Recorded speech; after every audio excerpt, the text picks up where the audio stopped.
حضور کا ذکر یقیناً دلوں کے لیے تسکین کا سامان ہے۔ حضرت شیخ مہدی الفاسی مطالع المسرات شرح دلائل الخیرات میں لکھتے ہیں، حضور کا ذکر سن کر جس شخص کے سینے میں ٹھنڈ نہیں پڑتی، اس کے سینے میں دھڑکنے والا دل کسی مومن کا دل ہی نہیں ہے۔ یہ ہو ہی نہیں سکتا کہ حضور کا ذکر ہو اور دلوں کو قرار نہ ملے۔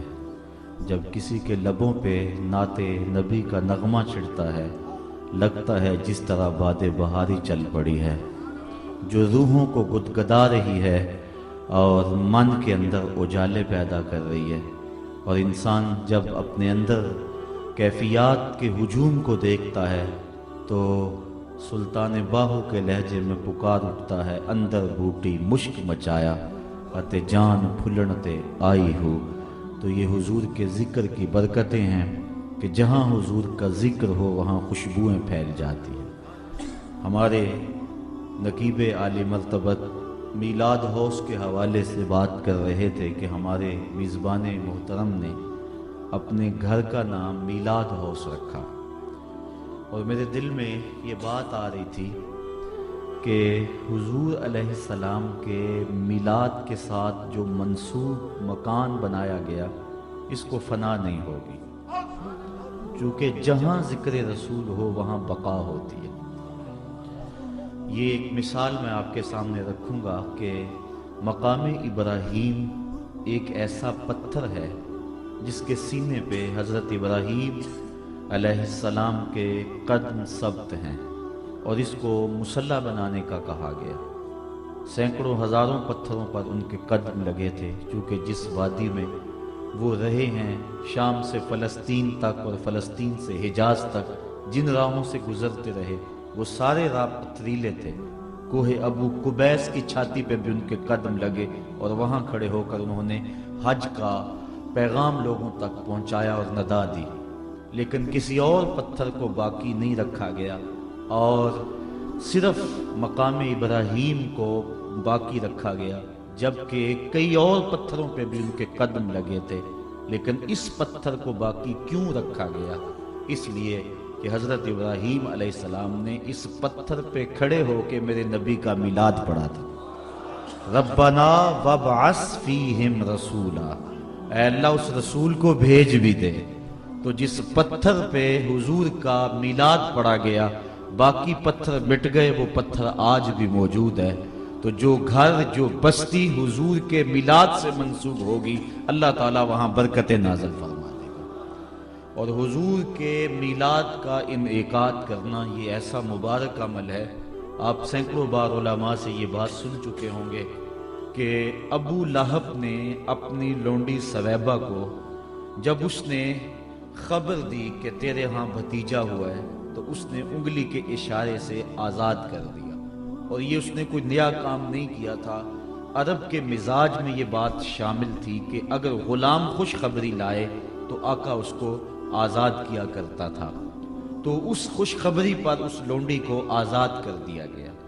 اب جب نور رسالت کی شعائیں گھر گھر پہنچی اور اس کے اجالوں سے کائنات روشن ہو گئی، لیکن ابو لہب کا قلبہ احزاں اس سے محروم رہا۔ کول ہندیاں بھی کئیاں اپنا نہ جانے، دل والے آکھیا دلدار آ گئے۔ یہ تو اپنے اپنے مقدر کی بات ہے۔ ابو جہل کو قبر میں سوال ہوتا ہے، ما کنتا تقولو فی حق حاضر رجل، ابو لہب کو بھی پوچھا جاتا ہے، شیبہ کو بھی، یہ ولید کو بھی، عتبہ کو بھی پوچھا جاتا ہے، لیکن وہ کیا کہتا ہے؟ ہاتھ لا ادری، ہائے افسوس میں تو نہیں سے جانتا کہ یہ کون ہے۔ اچھا جانتا نہیں تو پتھر کس کو مارتا تھا؟ جانتا نہیں تو گڑے کس کی راہوں میں کھودتا تھا؟ جانتا نہیں تو کانٹے کس کی راہوں میں بچھاتا تھا؟ جانتا نہیں دارالندوہ میں بیٹھ کے قتل کی سازش کس کے خلاف تیار کی تھی؟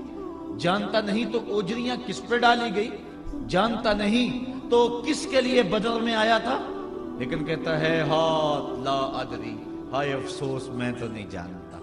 جس نے ساری زندگی دیکھا، جو مقابلہ کرتا گیا، جو پتھر مارتا رہا، جو گڑے کھودتا رہا، جو مخالفت کے طوفان اٹھاتا رہا، جو انعام رکھتا رہا گرفتاری پر، آج کہتا ہے افسوس میں نہیں جانتا۔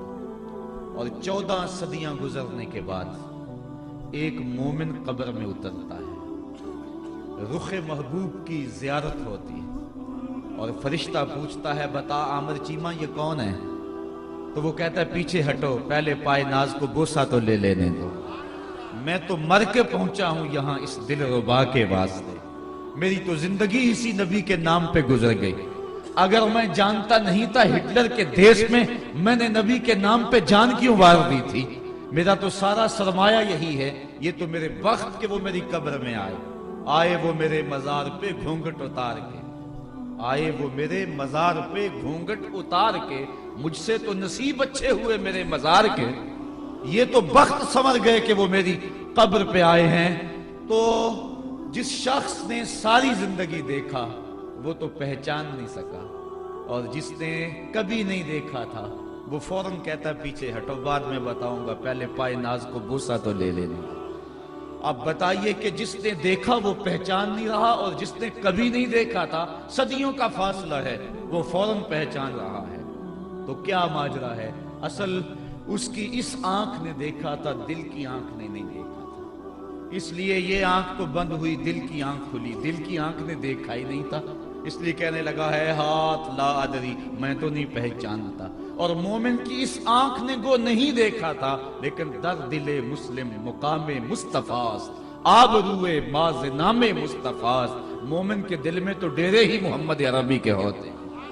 اس نے اگرچہ دیکھا نہیں تھا، نعت خواہوں سے تذکرہ تو سنا تھا، اس نے مہر علی سے نقشہ تو سنا تھا کہ مکھ چند بدر شاہ شانی ہے، متھے چمک دی لاٹ نورانی ہے، کالی زلف تے اکھ مستانی ہے، مخمور اکھی ہن مد بھریاں۔ اس نے نقشہ سنا تھا، جب پردہ ہٹا کہا یہ تو وہی ہے جس کے لیے میں محفل میلاد سجایا کرتا تھا، جس کے لیے میں نعرے لگایا کرتا تھا، جس کے لیے زندگی کے شب و روز میں نے وار دیے۔ تو قریب ہونے کے باوجود بھی ابو لہب محروم رہ گیا، ساری زندگی مخالفت کرتا رہا۔ اس کی مذمت میں قرآن مجید میں سورت اتری، بلکہ قرآن مجید کے اندر اگر کسی کافر کا نام لیا گیا ہے تو وہ ابو لہب کا لیا گیا، صحابہ میں سے حضرت زید کا نام اور کفار میں سے ابو لہب کا نام، باقیوں کے ساتھ اشارے کنائے سے بات کی گئی ہے، لیکن اس کو مخاطب کر کے اللہ تعالیٰ نے فرمایا تبت یدا ابی لہب و تب، میرے محبوب کو بری نظر سے دیکھنے والے اور تبا لک ہنالک سائر الیوم الہذا جمعتنا کا تانا دینے والے تیرے دونوں ہاتھ ٹوٹ جائیں۔ اللہ کی طرف سے جواب آیا، اس کی بیوی کے لیے مذمت آئی جو حضور کی راہوں میں کانٹے بچھایا کرتی تھی، لیکن جب مر گیا تو حضرت عباس بن عبد المطلب رضی اللہ تعالی عنہ نے خواب میں دیکھا اور کہا سنا کیا حال ہے؟ کہا حضور کی مخالفت بڑی مہنگی پڑی، سخت عذاب میں ہوں اور دکھ میں مبتلا ہوں، لیکن جب پیر کا دن آتا ہے تو میرے عذاب میں بھی تخفیف ہوتی ہے، اور حضور کے آنے کی خوشی میں لونڈی کو جس انگلی سے آزاد کیا تھا اس سے مجھے ٹھنڈا اور میٹھا مشروب بھی ملتا ہے۔ اب اس نے حضور کو نبی سمجھ کر خوشی نہیں کی تھی، جب اعلان نبوت ہوا تو اس نے انکار کیا، بھتیجا سمجھ کے خوشی کی تھی، لیکن اس کے باوجود قبر میں اس کو بھی فائدہ پہنچ رہا ہے، اور یہ کتب صحاح میں روایت موجود ہے۔ حضرت امام ابو شامہ جو شارح مسلم امام نووی کے استاد ہیں، آپ فرماتے ہیں بھتیجا سمجھ کے خوشی منانے والے کافر کو بھی اللہ محروم نہیں رکھتا، تو کہا اس مومن اور موحد کا عالم کیا ہوگا جو نبیوں کا امام سمجھ کے خوشیاں مناتا ہے۔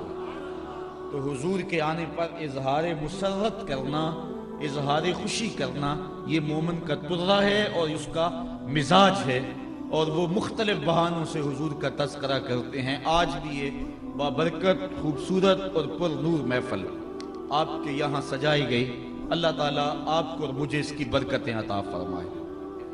قرآن مجید سے میں نے جو کلمات اور جو آیت نور آپ کے سامنے تلاوت کی گئی ہے، اس میں ارشاد فرمایا اے محبوب فرما دو، اے لوگو اگر تمہارے ماں باپ، تمہارے بیٹے، تمہارے بھائی، تمہاری بیویاں، تمہارا کمایا ہوا مال، تمہارے قبیلے اور تمہاری وہ تجارت جس پر تمہیں کساد بازاری کا ڈر لگا رہتا ہے، اور تمہارے وہ محبوب بنگلے اور کوٹھیاں جو تمہیں پسند ہیں، اگر اللہ، اس کے رسول اور جہاد فی سبیل اللہ سے تمہیں زیادہ محبوب ہیں تو پھر اللہ کے فیصلے کا انتظار کرو۔ بے شک اللہ تعالیٰ فاسق قوم کو ہدایت نہیں دیتا۔ حضور علیہ السلام کی محبت اہل ایمان کے دل کا قرار ہے، اور جس کے سینے میں حب رسول نہیں ہے اس کے سینے میں دھڑکنے والا دل، میں عرض کر چکا شیخ مہدی کے حوالے سے، کسی مومن کا دل نہیں۔ محبت کیا ہے؟ کسی شخص کی طرف قلب کے رجحان کو محبت کہتے ہیں۔ کسی نے کہا کہ کچھ لوگوں میں سے کسی شخص کو اختیار کرنا یہ محبت ہے۔ محبت کے مختلف انداز اور مختلف تعریفات کی گئی ہیں۔ علامہ اقبال نے اپنے انداز کے اندر ایک طویل نظم کے اندر، جس کا عنوان ہی محبت ہے، محبت کی تعریف کی ہے۔ وہ کہتے ہیں عروس شب کی زلفیں تھی ابھی نا آشنا خم سے، ستارے آسماں کے بے خبر تھے لذت رم سے، قمر اپنے لباس نو میں بیگانہ سا لگتا تھا، نہ تھا واقف کبھی گردش کے آئینے مسلم سے، ابھی امکان کے ظلمت خانے سے ابری ہی تھی دنیا، حویدہ تھی نگینے کی تمنا چشم خاتم سے، سنا ہے عالم بالا میں کوئی کیمیاں گر تھا، صفاتی جس کی خاک پا میں بھڑ کر ساغر جم سے، لکھا تھا عرش کے پائے پہ ایک اکسیر کا نسخہ، چھپاتے تھے فرشتے جس کو چشم روح عالم سے، نگاہیں طاق میں رہتی تھی لیکن کیمیاں گر کی، وہ اس نسخے کو بھڑ کے جانتا تھا اسم اعظم سے، بڑا تسبیح خوانی کے بہانے عرش کی جانب، تمنائے دلی بھر آئی آخر سائے پہم سے، پھرایا فکر اجزا نے اسے میدان امکان میں، چھپے گی کیا کوئی شے بارگاہ حق کے محرم سے، چمک بجلی سے مانگی چاند سے داغ جگر مانگا، حرارت لی نفس آئے مسیح ابن مریم سے، پھر ربوبیت سے تھوڑی سی شان بے نیازی، ملک سے عاجزی افتادگی تقدیر شبنم سے، پھر ان اجزاء کو گھولا چشمہ حیوان کے پانی میں، مرکب نے محبت نام پایا عرش اعظم سے، محوس نے یہ پانی پھر ہستی نوخیز پر چھڑکا، گرا کھولی ہنر کی گویا اس نے کار عالم سے، ہوئی جنبش ایاں ذروں نے لطف خواب کو چھوڑا، گلے ملنے لگے اٹھ اٹھ کے اپنے اپنے ہمدم سے، خرام ناز پایا آفتابوں نے ستاروں نے، چٹخ غنچوں نے پائی داغ پائے لالا زاروں نے۔ اقبال کے نزدیک محبت ایک آسمانی لطیفہ ہے جو آسمان کا تحفہ اہل زمین تک پہنچا ہے، اور کائنات کا سارا حسن اس محبت کے دم سے ہے۔ اگر کائنات سے محبت نکال دی جائے تو یہ وحشیوں اور حیوانوں کا دیش بن جائے۔ یہ محبت ہی ہے جس کے دم سے بہاریں ہیں، یہ محبت ہی ہے کہ جو گندگی میں لٹڑے ہوئے بچے کو دھونے سے قبل اس کا پہلے منہ چومتی ہے، کبھی ماں کے روپ میں، کبھی بہن کے انداز میں، کبھی ماں کی تڑپتی ہوئی ممتا کے روپ کے اندر یہ محبت جلوہ گر ہوتی ہے، کبھی بلبل کو گلاب کے ارد گرد رقص بسمل کے تماشے کرنے پہ مجبور کرتی ہے، اور یہی محبت کبھی شمع کے گرد پروانے کو ناچنے پہ مجبور کرتی ہے۔ یہ محبت کائنات کا حسن ہے، یہ محبت کائنات کا نور ہے، کائنات کے سارے اجالے، ساری روشنیاں، ساری خوشبوئیں، ساری بلندیاں، عالی اقدار اس محبت کی طفیل ہیں۔ اگر محبت نہیں تو کچھ بھی نہیں۔ محبت کے دم سے یہ گلشن حسین ہے، محبت نہیں ہے تو کچھ بھی نہیں ہے۔ ساری کائنات کے اندر محبت اور پیار سے ہی رونق اور زندگی ہے۔ اب یہ بات تو ظاہر ہے کہ انسان کا سینہ محبت سے خالی نہیں ہو سکتا۔ یہ لازمی ہے کہ انسان کسی نہ کسی سے محبت ضرور کرے گا۔ اب وہ اقتدار کی چاہتوں میں پگلا ہو جائے، یا وہ حسن انسان کے اندر پگھلتا رہے، یا وہ دولت کا پجاری بن کے لیل و نہار اسی دھن میں گزارتا رہے، اس کی کوئی نہ کوئی خواہش ہوگی جو اس سمت اس کو رواں رکھے گی۔ دل خالی نہیں ہوگا۔ لیکن غالب نے ایک بڑی پیاری بات کہی، وہ کہتا ہے غم اگرچہ جاں گسل ہے پر کیا بچیں کہ دل ہے، غم عشق اگر نہ ہوتا غم روزگار ہوتا۔ کیونکہ اس سے چھٹکارا ہی نہیں. تو جب محبت کے بغیر چھٹکارا ہی نہیں، دل کسی دل میں اٹکاؤ کے سامان ہیں، یہ ضرور کسی کے لیے جو ہے وہ تڑپے گا. جی چاہتا ہے کسی لیے راتیں جاگوں، کسی کے لیے سسکیاں بھروں، کسی کے لیے آہیں بھروں، میرے آنسو کام آئیں، یہ ضائع نہ جائیں. تو انسان جب محبت کرنے پہ مجبور ہے اور وہ کسی نہ کسی سے محبت ضرور کرے گا، تو بہتر نہیں ہے کہ اس میں حسن انسان کی محبت کو ڈالنے کے بجائے، اس کے اندر سیاست کی محبت کو ڈالنے کے بجائے، دولت کا پجاری بننے کی بجائے، اس دل کو جو ہے وہ دنیا میں اٹکانے کی بجائے رانجھا بن کے حسن محمد کی بات کی جائے. سبحان اللہ. تو یہ جو دل ہے یہ خالی نہیں ہو سکتا محبت سے. تو بہتر ہے کہ ایسے شخص سے محبت کی جائے کہ جو اس بات کا اہل ہو کہ اس سے محبت کی جائے. ورنہ انسان کسی سے محبت کرتا ہے اور محبت کے بدلے میں وفا چاہتا ہے، پھر وہاں سے وفا نہیں ملتی، پھر سینے پہ داغ لے لیتا ہے اور روتا پھرتا ہے کہ میرے ساتھ وفا نہیں ہوئی. میاں تو نے بے وفا سے پیار لگایا تھا، تو نے اس سے پیار ڈالا تھا جو فانی اور بے وفا ہے. تو اس سے محبت کا رشتہ جوڑتا، اس سے الفت کا ناطہ قائم کرتا جو وفاؤں کی ریت کو جانتا ہے. جو بلال کو کہتا ہے تو کون سا نیک عمل کرتا ہے، میں نے تیرے قدموں کی آہٹ جنت میں سنی ہے. تو آؤ اس سے دل لگائیں. انسان کسی سے محبت کیوں کرتا ہے؟ کسی سے انسان محبت اس لیے کرتا ہے کہ اس نے میرے ساتھ کوئی احسان کیا ہے، یا کسی سے اس لیے محبت کرتا ہے کہ مجھے مستقبل میں اس سے کوئی غرض ہے، یا کسی سے اس لیے محبت کرتا ہے کہ وہ علم و کمال اور فضل میں بہت بڑھ کر ہے، یا کسی سے اس لیے محبت کرتا ہے کہ وہ مجھ سے محبت کرتا ہے تو پھر مجھے بھی کرنی چاہیے. اور محبت کا سب سے بڑا داعیہ یہ ہے کہ بندہ کسی سے اس لیے محبت کرتا ہے کہ وہ خوبصورت بڑا ہے، وہ سونا بہت ہے، اس لیے انسان کے قلب کا میلان حسن کی طرف فطرتاً ہے. اگر کسی سے اس لیے پیار کیا جاتا ہے کہ اس کے احسانات ہمارے اوپر بڑے ہیں، تو بتاؤ حضور سے بڑھ کر احسان کس کے ہو سکتے ہیں؟ ہم تو اپنے وجود میں بھی حضور کے محتاج ہیں. اگر حضور جلوہ گر نہ ہوتے تو ہمیں شرف وجود نہ دیا جاتا، محمد نہ ہوتے تو اے بندہ پرور خدا خود ہی ہوتا، خدائی نہ ہوتی. اس کائنات کو کبھی خلق وجود نہ دیا جاتا اگر حضور جلوہ گر نہ ہوتے.